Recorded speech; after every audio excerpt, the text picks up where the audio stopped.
News first channel ವೀಕ್ಷಕರಿಗೆ ಭವಿಷ್ಯ ಈ ದಿನ ಕಾರ್ಯಕ್ರಮಕ್ಕೆ ಸ್ವಾಗತ. ಮೇಷರಾಶಿಯವರಿಗೆ ಕುಟುಂಬದಲ್ಲಿ ಉತ್ತಮವಾದಂತಹ ವಾತಾವರಣ ಇದೆ. ಅಂದರೆ ಮನೆಯಲ್ಲಿ ಎಲ್ಲವೂ ಈ ದಿವಸ ಚೆನ್ನಾಗಿದೆ ಅನ್ನುವಂತಹ ಅರ್ಥ. ಹಾಗಾಗಿ ಆ ಚೆನ್ನಾಗಿರುವಂಥದ್ದನ್ನು ಸಂತೋಷದಿಂದ ಅನುಭವಿಸ್ಬೇಕಷ್ಟೆ. ಅಲ್ಲಿ ಇನ್ನೇನೋ ಜಗಳವೋ ಮಾತೋ ಮಧ್ಯದಲ್ಲಿ ಬಂದು ಇರುವಂತಹ ಒಳ್ಳೆಯ ಸಮಯವನ್ನು ಹಾಳು ಮಾಡಿಕೊಡುವಂಥದ್ದು ಬೇಡ ಅಂತ ಅರ್ಥ. ಉದ್ಯೋಗ ಅಥವಾ ವ್ಯವಹಾರದಲ್ಲಿ ಸಕಾಲಕ್ಕೆ ಗುರಿ ಸಾಧನೆಯನ್ನು ಮಾಡ್ತೀರಿ. ನೀವು ಅಂದುಕೊಂಡಂತಹ ಸಮಯಕ್ಕೆ ಎಲ್ಲ ವ್ಯವಹಾರವೂ ಕೂಡ ಆಗಿ ಬರ್ತಕ್ಕಂಥದ್ದಾಗತ್ತೆ. ಸಾಮಾಜಿಕ ಗೌರವ ನಿಮಗೆ ಸಿಕ್ಕುವಂಥದ್ದಿದೆ. ಸಮಾಜದಲ್ಲಿ ಜನಮನ್ನಣೆಯನ್ನು ನೀವು ಪಡೀತೀರಿ ಅಂತಕ್ಕಂಥದ್ದು. ಸಂಬಂಧಿಕರಿಂದ ಉತ್ತಮವಾದಂತಹ ಸಹಕಾರ ಸಿಕ್ಕತ್ತೆ. ನಿಮ್ಮ ವ್ಯವಹಾರಕ್ಕಾಗಲಿ ಅಥವಾ ಬೇರೆ ಇನ್ಯಾವುದಾದ್ರೂ ಯೋಜನೆಗಳಿಗಾಗಲಿ ಬಂಧುಗಳು ಸ್ನೇಹಿತರು ನಿಮಗೆ ಬೆಂಬಲವನ್ನು ನೀಡ್ತಾರೆ ಅಂತ ಅರ್ಥ. ನವದಂಪತಿಗಳಿಗೆ ಸಿಹಿ ಸುದ್ದಿ ಸಿಕ್ಕುವಂಥದ್ದಿದೆ. ಯಾವುದೋ ಒಂದು ರೀತಿಯಲ್ಲಿ ಅನುಕೂಲ ಆಗುವಂತಹ ಸಮಯ ಇದು ಅಂತ ಹೇಳಬೇಕಾದಂಥದ್ದು. ಸಾಂಸಾರಿಕ ಜೀವನದಲ್ಲಿ ಮುಕ್ತವಾದಂತಹ ಚರ್ಚೆ ಒಳ್ಳೆಯದು. ಮನಸ್ಸಿನಲ್ಲಿ ಏನೋ ಇಟ್ಟುಕೊಂಡು ಸುಮ್ಮನೆ ಅನುಮಾನ ಪಡ್ತಕ್ಕಂಥದ್ದು, ಬೇಸರವನ್ನು ವ್ಯಕ್ತಪಡಿಸ್ತಕ್ಕಂಥದ್ದು, ಉದ್ದೇಶವನ್ನು ಬೇರೆಯದರ ಮೇಲೆ ಹೇರ್ತಕ್ಕಂಥದ್ದು, ಇದು ಯಾವುದೂ ಕೂಡ ಬೇಡ.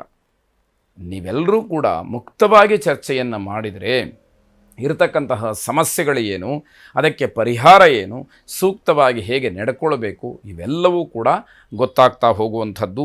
ಲಕ್ಷ್ಮೀನಾರಾಯಣರನ್ನು ವಿಶೇಷವಾಗಿ ಪ್ರಾರ್ಥನೆ ಮಾಡಿ ಶುಭವಾಗಿ.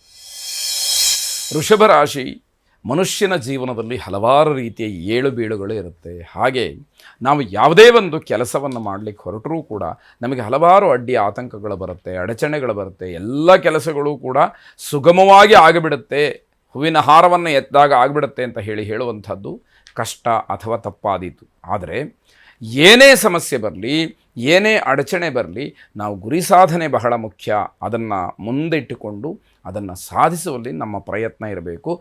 ಆಗ ಯಶಸ್ಸನ್ನು ಕಾಣಲಿಕ್ಕೆ ಅವಕಾಶಗಳು ಆಗುವಂಥದ್ದಾಗತ್ತೆ. ವ್ಯಾಪಾರದಿಂದ ವ್ಯವಹಾರದಿಂದ ಅನಿರೀಕ್ಷಿತವಾದಂತಹ ಲಾಭ, ನೀವು ಕಲ್ಪನೆಯೂ ಕೂಡ ಮಾಡಿಕೊಂಡಿರೋದಿಲ್ಲ, ಕನಸು ಕೂಡ ಕಂಡಿರೋದಿಲ್ಲ, ಅಂತಹ ಲಾಭವನ್ನು ನೋಡಲಿಕ್ಕೆ ಅವಕಾಶಗಳಾಗುತ್ತೆ. ಉತ್ತಮ ವ್ಯಕ್ತಿಗಳ ಒಡನಾಟದಿಂದ ಒಂದಷ್ಟು ಮಾಹಿತಿಯನ್ನು ಸಂಗ್ರಹ ಮಾಡೋದರಿಂದ ನಿಮ್ಮ ವ್ಯವಹಾರಕ್ಕೆ ಅದು ಉಪಯೋಗವಾಗುವಂಥದ್ದಿದೆ. ಹೊಸ ಯೋಜನೆಗಳಿಗೆ ಮತ್ತೆ ಮತ್ತೆ ಅವಕಾಶಗಳು ಸಿಕ್ಕತ್ತೆ. ಸರಿಯಾದಂತಹ ರೀತಿಯಲ್ಲಿ ಅದನ್ನು ಸದುಪಯೋಗ ಮಾಡಿಕೊಳ್ಬೇಕಾದಂಥದ್ದು.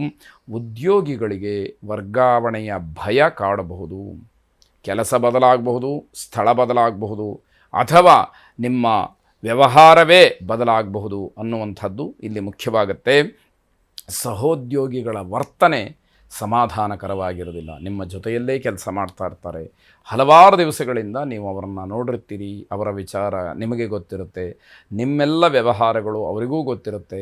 ಆದರೆ ಅವರ ನಡವಳಿಕೆ, ನಿಮ್ಮ ಬಗ್ಗೆ ಇರತಕ್ಕಂತಹ ಅಭಿಪ್ರಾಯ ಎರಡೂ ಕೂಡ ನಿಮಗೆ ಸಮಾಧಾನವನ್ನು ಕೊಡದೇ ಇರತಕ್ಕಂಥದ್ದು.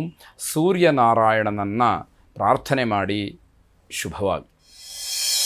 ಮಿಥುನ ರಾಶಿ, ಆತ್ಮವಿಶ್ವಾಸಕ್ಕೆ ಧಕ್ಕೆಯನ್ನು ತಂದುಕೊಳ್ಳಬೇಡಿ. ಎಲ್ಲಿ ನಿಮ್ಮ ಆತ್ಮಗೌರವಕ್ಕೆ ಧಕ್ಕೆ ಬರುತ್ತೋ, ಎಲ್ಲಿ ನಿಮಗೆ ಬೆಲೆ ಇರುವುದಿಲ್ವೋ, ಮರ್ಯಾದೆ ಇರುವುದಿಲ್ವೋ, ಅಂತಹ ಜಾಗದಲ್ಲಿ ನೀವು ಉಳಿತಕ್ಕಂಥದ್ದು ಒಳ್ಳೆಯದಲ್ಲ. ಅಲ್ಲಿಂದ ಅಂತರವನ್ನು ಕಾಪಾಡಿಕೊಳ್ಳೇಬೇಕಾದಂತಹ ಅನಿವಾರ್ಯತೆ ನಿಮಗಿರುತ್ತೆ. ಒಂದು ವೇಳೆ ನಾನು ಎಲ್ಲವನ್ನೂ ಕೂಡ ಸಾವರಿಸ್ಕೊಂಡು ಹೋಗ್ತೀನಿ ಅಂತಕ್ಕಂತಹ ಭಾವನೆ ಇದ್ದರೆ ಅವಮಾನಕ್ಕೆ ಸಿದ್ಧವಾಗಿರಬೇಕು ಅನ್ನುವಂಥದ್ದಾಗತ್ತೆ. ಪ್ರೇಮಿಗಳಿಗೆ ಬಹಳ ಶುಭವಾದಂತಹ ದಿವಸ ಇದು.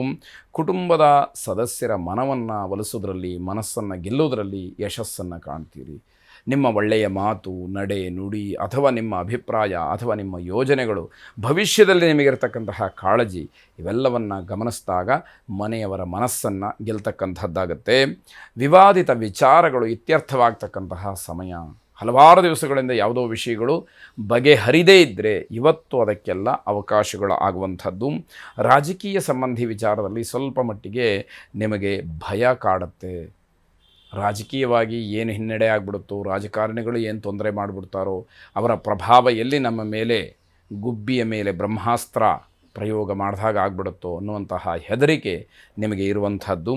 ಜನಪ್ರಿಯತೆಗಾಗಿ ನಿಮ್ಮ ತನವನ್ನು ಕಳ್ಕೊಳ್ಬೇಡಿ.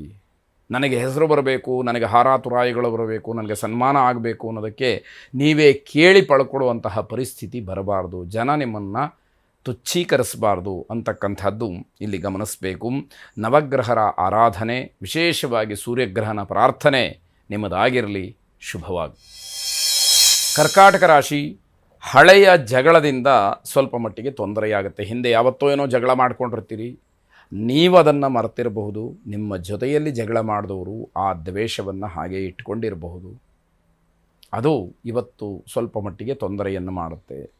ಇದರಿಂದ ನಿಮ್ಮ ಕೌಟುಂಬಿಕವಾಗಿ, ಅಂದರೆ ಸಾಂಸಾರಿಕವಾಗಿ, ವ್ಯಾವಹಾರಿಕವಾಗಿ ಎಲ್ಲವೂ ಕೂಡ ನಿಮಗೆ ಅಡ್ಡಿಯಾಗುವಂತಹ ಸಂದರ್ಭ.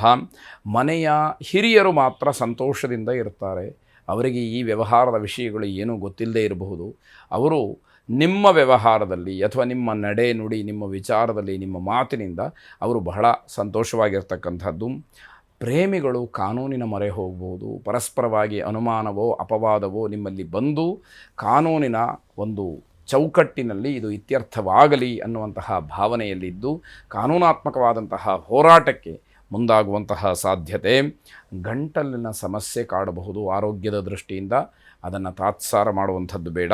ನಿಮ್ಮ ವೈಯಕ್ತಿಕವಾದಂತಹ ಕೆಲಸದ ಬಗ್ಗೆ ಸ್ವಲ್ಪ ಆಸಕ್ತಿಯನ್ನು ವಹಿಸಿ, ನೀವೇ ಮಾಡಬೇಕಾದಂತಹ ಕೆಲವು ಕೆಲಸಗಳಿರುತ್ತಲ್ಲ, ಜವಾಬ್ದಾರಿಯಿಂದ ಮುಗಿಸಬೇಕಾದಂತಹ ಸಂದರ್ಭಗಳು, ಅದನ್ನು ಗಮನಿಸಬೇಕಾಗತ್ತೆ.